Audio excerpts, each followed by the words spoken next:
Hi, thanks for tuning into High on Horror. I'm Drew. And I'm John. This episode and every future episode is dedicated to the horror hounds and smokers out there who want to expand their knowledge of the genre and have a good time. Today we're reviewing Lovely, Dark, and Deep. It's the debut feature film from Teresa Sutherland. Which actually we got sent to us as a screener from the Fantasia Film Festival. And we, John, you and I, our listeners hopefully know this by now, we love mindfucks. And movies that keep you guessing, and, we love that shit, and this one fits right in there. This movie is touring the festivals right now, as John mentioned, Fantasia, and we got to see it. So find out if it's all the rage today on High on Horror. Interviews, reviews, and the latest news all rolled into one.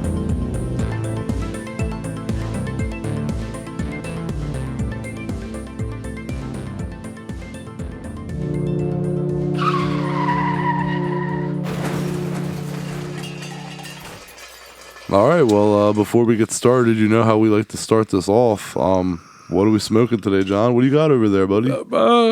Clearing the bulk here, but it's the same stuff as last week. I'll be headed to the dispensary this week to get a little more stuff, but it's Citral Flow from last week.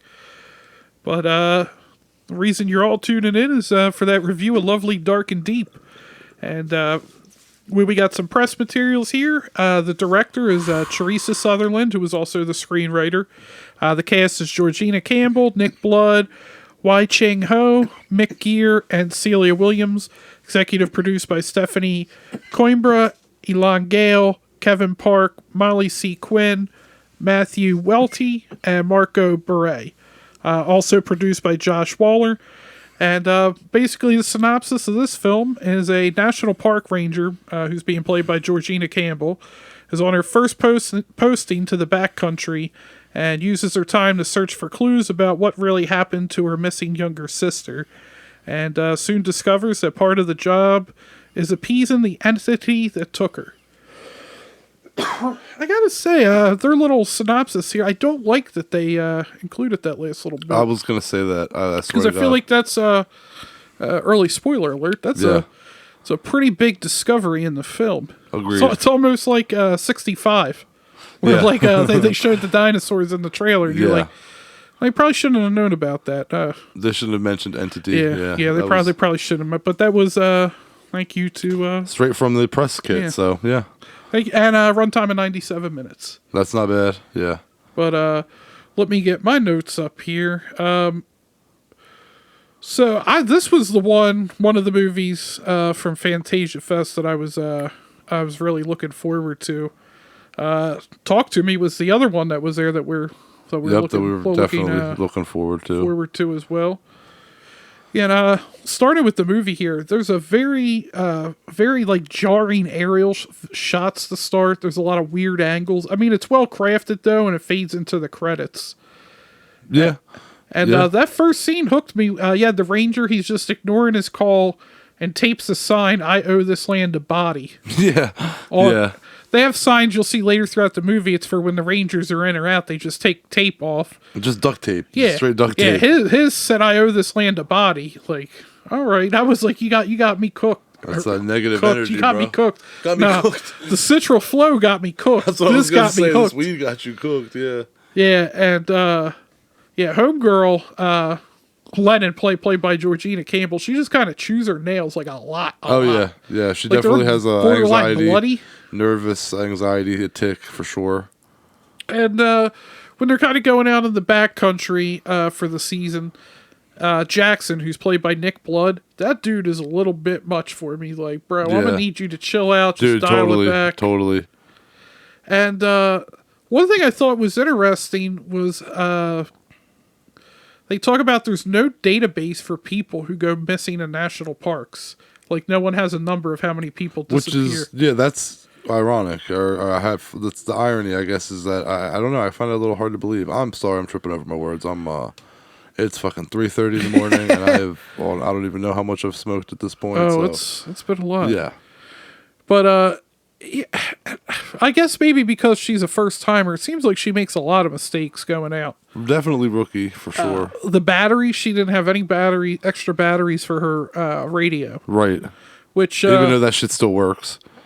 Yeah, that was a real Chucky moment. That was one of the first moments, I guess. Spoiler That's a good way alert, to put it, a Chucky moment. Yeah. in the movie.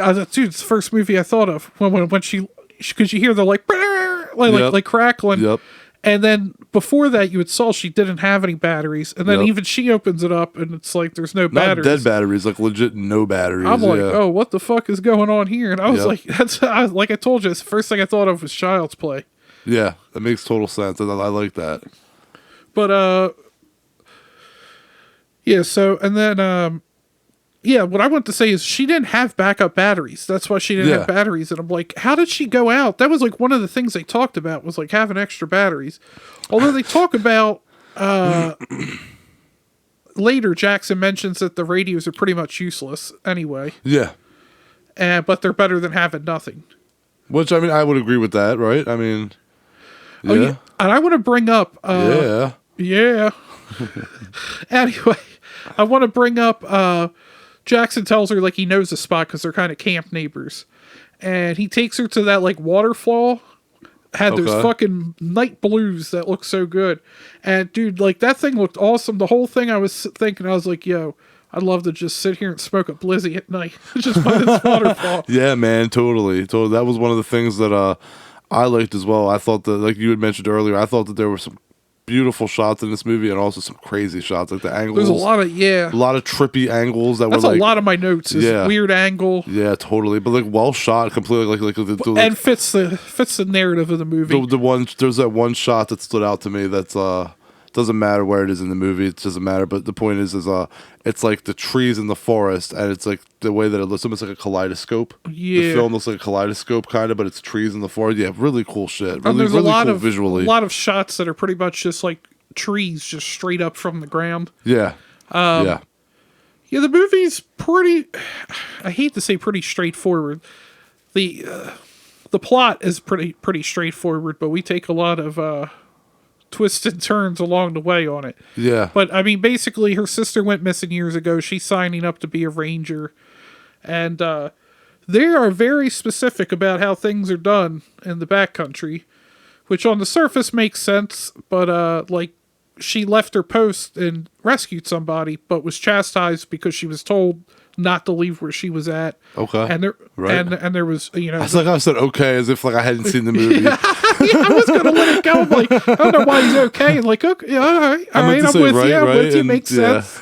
But no, like, I mean, Jackson rips into her like, I gave you a direct order. We told you not to leave here. Like, it's a little much, but yeah. And then like you were talking about some of the shots, like the other thing I said, the movie just seems to use a lot of jump cuts, overhead shots with, and then also there's a lot of shots where either Lennon is in focus and she looks huge compared to the wilderness, right? And then there's those other shots like kind of with the overheads where she just looks tiny and minuscule compared to the vast, wilderness. Yep.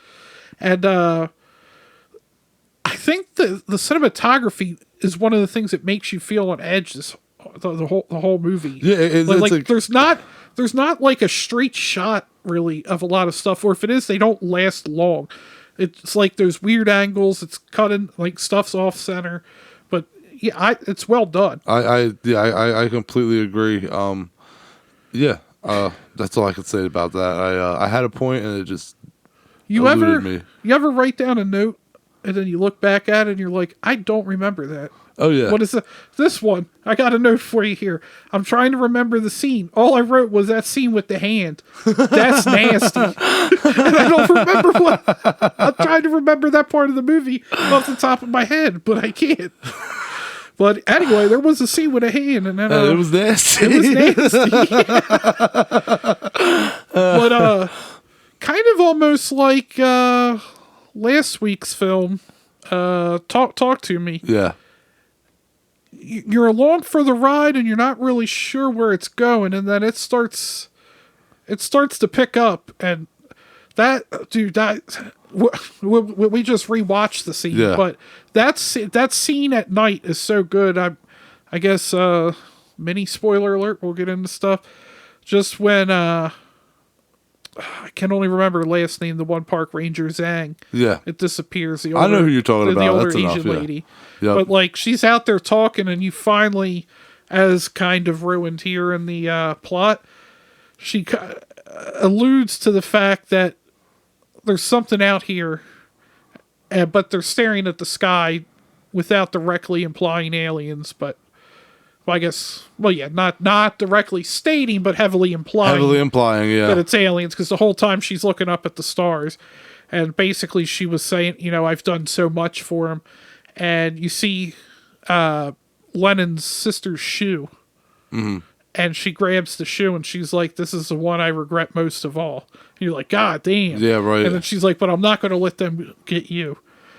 And then she disappears. The aliens didn't like that shit. And you never once see them in the movie. No, not once. Not even a glimpse, not even a shadow, not even a hint. So, I mean, I guess kind you of could leaves you with that ambiguous, like, is it really aliens or not? I would think that, but why is everybody in on it?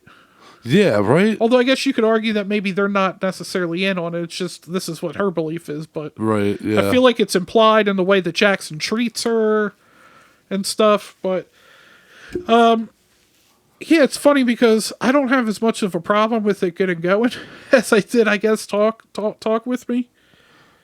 But talk with me. God damn. Really? Dude, how many times have I messed up the name of this movie? A lot. What was it? You said, what was it? The other one was Let Me In. Well, I don't know why I looked straight up vampire movie. Just went with Let Me In. Let me in. Let me talk to you. I wanted to say that going back to the visuals, I think that Teresa Sutherland, has a really good eye for directing, and I do definitely hope to see more from her in the future. But with that being said, I think that we have opposite roles here because for me, I thought that this movie started stronger than it ended. I was invested in it well, no, that's kind of what you're saying, is that it didn't take a long time to get going. So. No, I kind of thought it did take... I kind of thought it was... This movie, Lovely... Okay, yeah, I thought the same thing, but I kind of thought... I thought it started strong and ends kind of flat. You got it right. Yeah, I finally got it right. I felt it was kind of the same thing. It took a while to get going, but like that movie, once it got going, I thought it was pretty good. Okay, well, I didn't think this one took a while to get started. I was pretty invested in it until about the last 15 or 20 minutes, and that's a little unfortunate.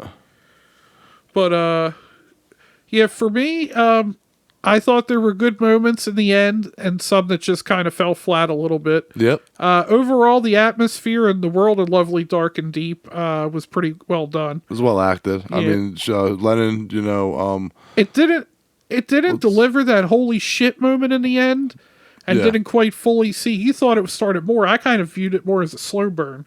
But I feel like... I get that too. But I didn't think it fully delivered on that slow burn feel. Yeah.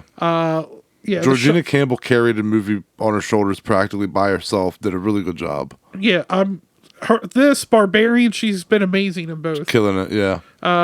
Like we talked about the cinematography multiple times. I mean, the shots I feel were carefully crafted and just gave you that disoriented feel throughout the movies. Mm-hmm. You felt very small in this vast, like you truly felt like you're just in the middle of nowhere. Agreed. In this backcountry. Agreed. Very small and a vast, like you said, vast space. Yeah, for sure. I would give it a 7.7. Oh wow, okay. I enjoy Georgina Campbell's acting is always good enough for me to like automatically start it at a 6. Well, see, okay, well, I just wanted to say that the only truly scary part in this whole movie, I did not find it scary, but the only truly part that I did find scary, the only part that is scary, I should say, is when the fucking woman like crawls down the tree.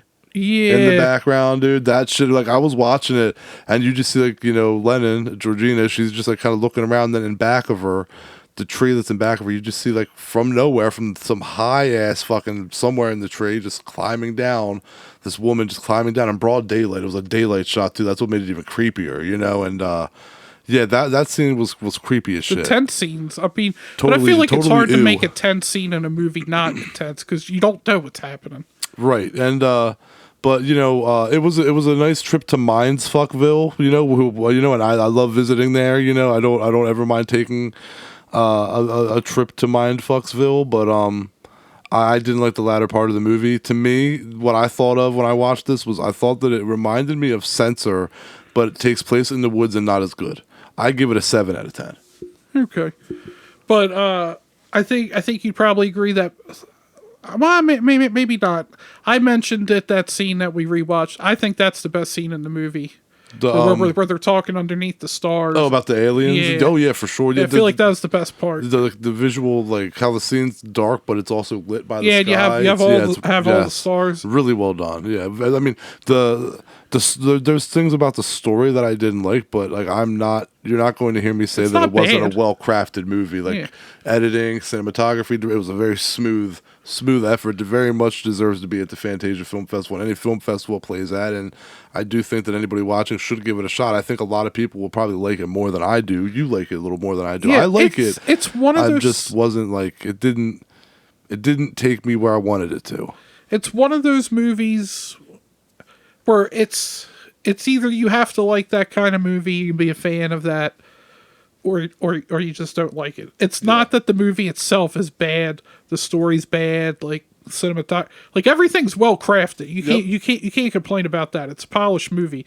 So it just really comes down to your taste. Yeah, and if you can take like you had mentioned earlier, slow burns and the fact that you're going to go a while with nothing happening, and then you're going to go a little while longer with shit happening that you don't even really understand what's happening or why it's happening. So if you're the type of viewer that could sit through those things and wait to the end and would be invested, you'll like it. If you're one of those people that is like going to complain 12 minutes in that they don't understand it, go watch Equalizer or something. Shit, you got me with that one, and I forgot what my next fucking point was going to be. I looked you right in the eyes when I said that, too. You fucking got me. Shitting all over that Equalizer 3 trailer, and I like those movies, man. I don't have a problem with the movies. I got a problem with Equalizer 3. I'm not buying Denzel at 68 years old. That's my problem. The other ones are fine. This is a discussion for another time. But yeah, goddamn, man, what the fuck? Did I really make you listen? Yeah, you fucking got me with that. Fucking, I had what I wanted to say next, all ready to go, and then bam. Oh fuck, that was good. All right, was that 2 weeks in a row? I fucking lost where I was at. Yeah, I got you.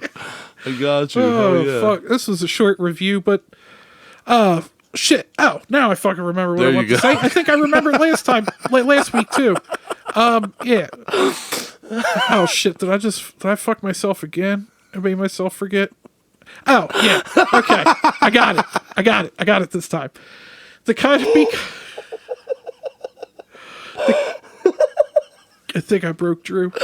Oh, it's too late for this shit, bro. Anyway. Oh my god.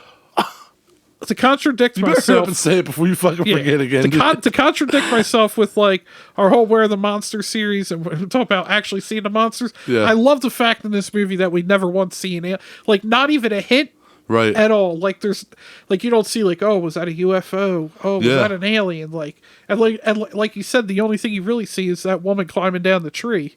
Yeah, that's the only and just some weird visuals and shit like that. Yeah. But yeah, you don't see any creatures, any like you said, any UFOs, no beams, like nothing to really indicate that it was aliens until you hear word of mouth or like you said, it's the insinuation thereof. And really, the only proof you get that she's telling the truth is after she tells it, she goes disappearing. Yeah, so right. Maybe either that or the bitch is crazy.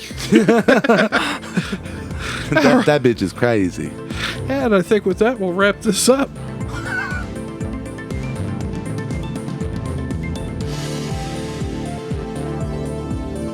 Thanks to all the horror hounds and smokers out there for tuning in.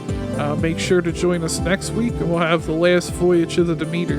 This is one I've been looking forward to. Me too. I mean, plus I like Game of Thrones, so I'm a Sir Davos fan. So. But it's funny though because they show this. I was gonna say this vampire. It's obvious it's Dracula. They show Dracula on the trailers and on the posters. Like they have not hidden him. Like this was not a wait to see the movie, but still like it worked. Like normally I'm like intrigued to like want to see what he looks like, but I already do, and I'm still like I still want to see it. It's got that Barlow, that Salem lot look. Salem lot. That's Salem's. Seal. Anyway, make sure to follow us online, High on Horror 420, Facebook, Instagram, Twitter, TikTok. OnlyFans. Joking. Or are we? Pay $20 a month, you can find out. See, hold on, real quick. That's the scam. You tell them you gotta pay $20 to find out if I'm naked or not. Nope. Thanks for the $20. We just uploaded our foot pics. Ugh. Nobody wants to see that. No. Make sure. I'd take $20 if you wanted to look. I mean, yeah, I'll take the $20. $20 is $20. Make sure to send your Puff Puff Ask questions to highonhorror420@gmail.com.